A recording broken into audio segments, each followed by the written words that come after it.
अस्सलाम वालेकुम फ्रेंड्स, मैं हूं उस्मान अशरफ। आज की इस वीडियो में हम बात करेंगे ग्रैंड कैबन हाईएस, जिसे हाई रूफ भी कहा जाता है। जानेंगे इसके बारे में कि ये कितने की गाड़ी मिल जाती है, मंथली अखराजात कितने हो जाते हैं, इनकम कितनी हो पाती है, मसाइल क्या क्या आते हैं।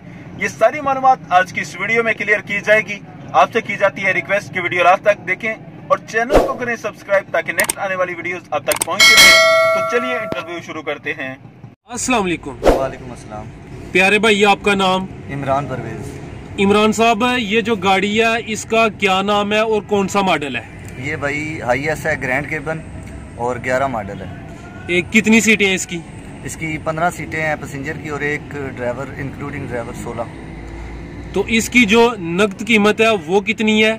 और अभी ये जो इसकी 2011 वाली गाड़ी है आपकी, इसकी क्या प्राइस है?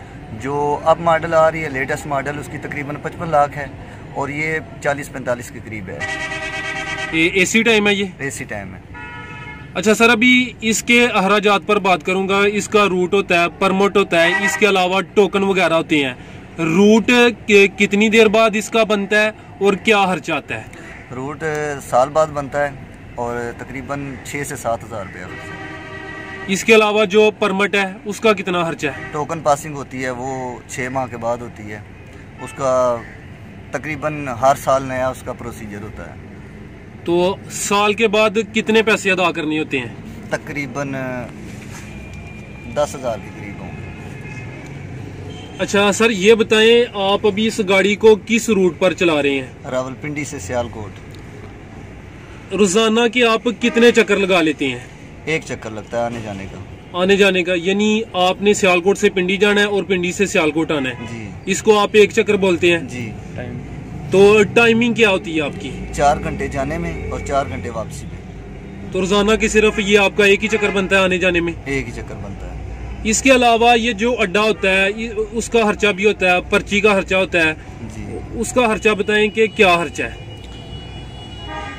पर्ची का खर्चा है तकरीबन 580 रुपये की पर्ची है और अड्डे का जो होता है वो जो मालिक है उनकी अपनी प्रॉपर्टी है, तो अड्डे पे 580 की सियालकोट से बनवानी है और 580 की रावलपिंडी से? नहीं, सियालकोट की पर्ची है 580। अच्छा, सिर्फ इधर सियालकोट से ही? जी। इसके अलावा इसके जो टायर हैं वो कितने अरसा बाद चेंज होते हैं? 6 माह के बाद। कितना खर्चा आ जाता है? तकरीबन उन पे आ जाता है 60,000 रुपया। तो टायर पिछले चेंज करने पड़ते हैं या अगले भी? चारों जी। चारों पे टोटल कितना खर्चा है? 60,000 रुपया। तकरीबन 15 से 18,000 तक एक टायर आता है।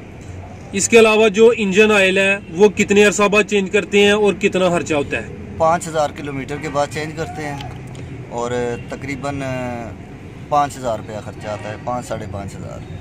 तो ये जो 5,000 किलोमीटर है ये कितना अरसा आपका बन जाता है? ये जो आपका सियालकोट से रावलपिंडी का रूट है ये 10 दिन में तकरीबन। 10 दिन बाद इंजन ऑयल भी चेंज करते हैं? जी। बेहतर हो गया। इसके अलावा इसकी ट्यूनिंग या कोई गाड़ी की मरम्मत वगैरह उसका महीने का कितना खर्चा आ जाता है? ये तकरीबन काम पे है कि जब बचत की एवरेज निकलती है तो गाड़ी की तकरीबन 50 हज़ार या 60,000 रुपया बचत निकलती है। महाना सारे अखराजात निकाल के। अच्छा, अभी हम डेली बेस पे पूछना चाहेंगे कि कितनी सवारियां आप लेके रावलपिंडी जाते हैं और कितनी लेके आते हैं?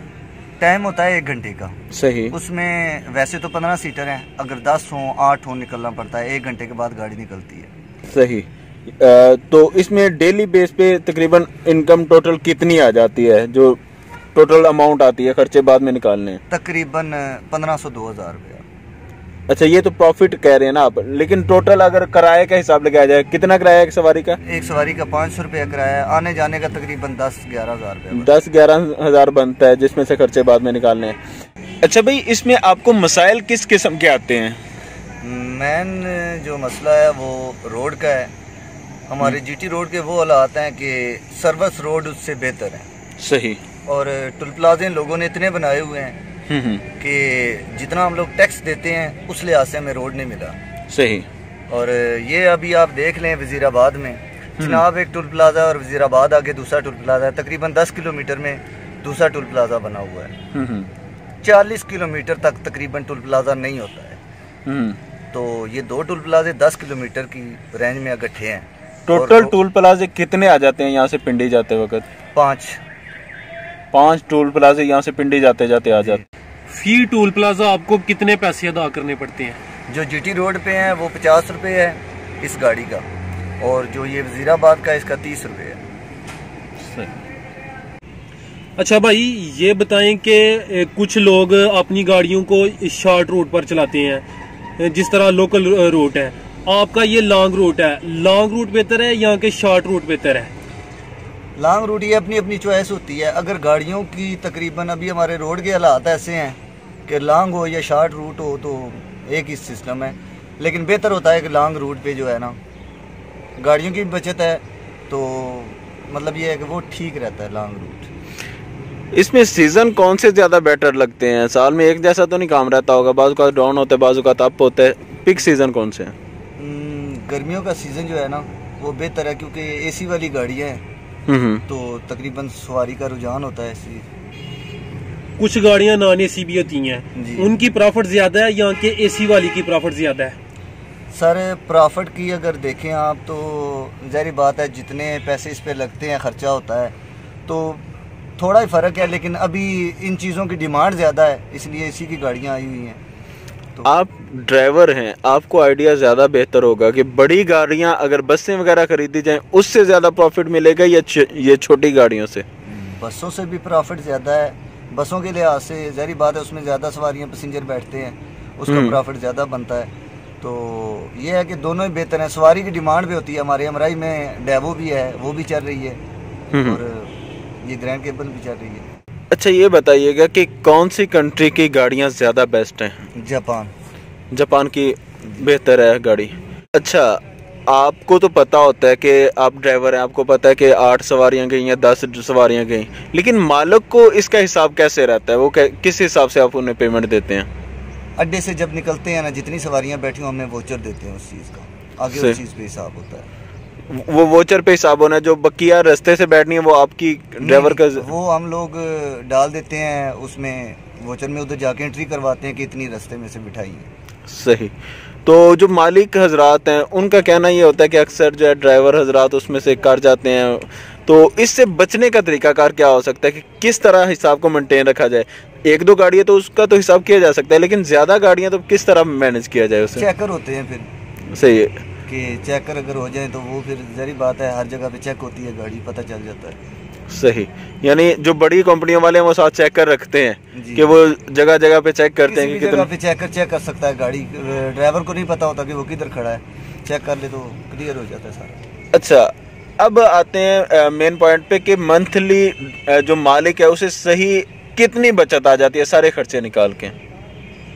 तकरीबन ये सीज़न वाइज होता है, अगर अच्छा सीज़न हो तो 50-60 हज़ार रुपया पर मंथ बच जाता है, लेकिन काम आगे पीछे होता रहता है, कभी 30-40 हज़ार रुपया भी बच जाता है पर मंथ। अच्छा भाई, ये बताएं ये जो गाड़ी है इसकी लाइफ कितनी है, यानी ये कितने अरसा बेहतर चलती है, कितने अरसा बाद ये नकारा हो जाती है? भाई जब 0 मीटर गाड़ी आए तकरीबन 5 साल तक तो उसका कोई टेंशन नहीं बनती, उसके बाद साथ साथ जो है वो काम होता रहे। ज़ाहिर बात है अगर बड़ी कंपनी है तो वो साथ साथ फिर उसकी मेंटेनेंस करवाते रहते हैं, तो चलती रहती है। आपने जिक्र किया है ये जो गाड़ी है ये जापान की है जी, तो जब इसकी कोई रिपेयरिंग वगैरह, अगर कोई इसका जो पुर्जा है वो आपको जरूरत पड़ गई है तो वो आसानी से मिल जाता है या कोई मुश्किल आती है? फिर मिल जाते हैं। अच्छा, गाड़ियाँ खरीदने के हवाले से बताइएगा कि कौन से शहर का रुख किया जाए? अगर कोई खरीदना चाह रहा है तो किस शहर से आसानी से मिल पाती हैं? पाकिस्तान में मेन अड्डा कहाँ पे है? कराची में। कराची में मिल जाती हैं। कराची में जगह कौन सी? कराची पोर्ट पे उतरती हैं गाड़ी, सारियाँ उधर ही होती हैं, डेवो भी उधर मिल जाती है, ये गाड़ियाँ भी मिल जाती हैं। सही। अच्छा भाई, आप तो ड्राइवर हैं, ये बताइएगा कि आप जो यहाँ पे काम कर रहे हैं 10,000 तो आपने तनख्वाह बताया था, इसके अलावा आपको क्या क्या सहूलियात दी जाती हैं? आने जाने का पिंडी से तकरीबन 450 रुपया कमीशन देते हैं। सही। और रिहाइश कंपनी की है। सही। इधर रावलपिंडी में भी है और सियालकोट में भी। सही। और इन गाड़ियों की इंश्योरेंस वगैरह भी होती है? जी हुई है। अगर कोई एक्सीडेंट हो जाता है, अल्लाह ना करे, तो उस सूरत में बाज़ औक़ात केस कर दिया जाता है ड्राइवर हजरात पे, तो ड्राइवर फिर उस केस से छुटकारा खुद ही पाते हैं या कि कंपनी भी इसमें कुछ मावनत करती है? असल में यह है कि हमारा ही कंपनी में जितने भी हमारे ड्राइवर हैं उनके लाइसेंस हैवी PSV हैं। सही। तो जिसके पास ये तो हादसा है, कभी हो जाता है सिस्टम ऐसा, लेकिन यह है कि लाइसेंस अगर 1 नंबर है तो ड्राइवर आसानी से बरी हो जाता है। तो वो नुकसान जो है अगर जो गाड़ी का, ये तो था कि अगर किसी और का नुकसान हुआ है तो वो बरी हो जाता है ड्राइवर, अगर गाड़ी का नुकसान हुआ है ये कंपनी बर्दाश्त करती है या कि ड्राइवर बर्दाश्त करते हैं? बर्दाश्त करती है। अच्छा भाई ये बताइएगा कि कंपनी जब ड्राइवर रखती है तो उसमें वो क्या क्या चीजें चेक करती है? पहले हैवी PSV लाइसेंस होना चाहिए। सही।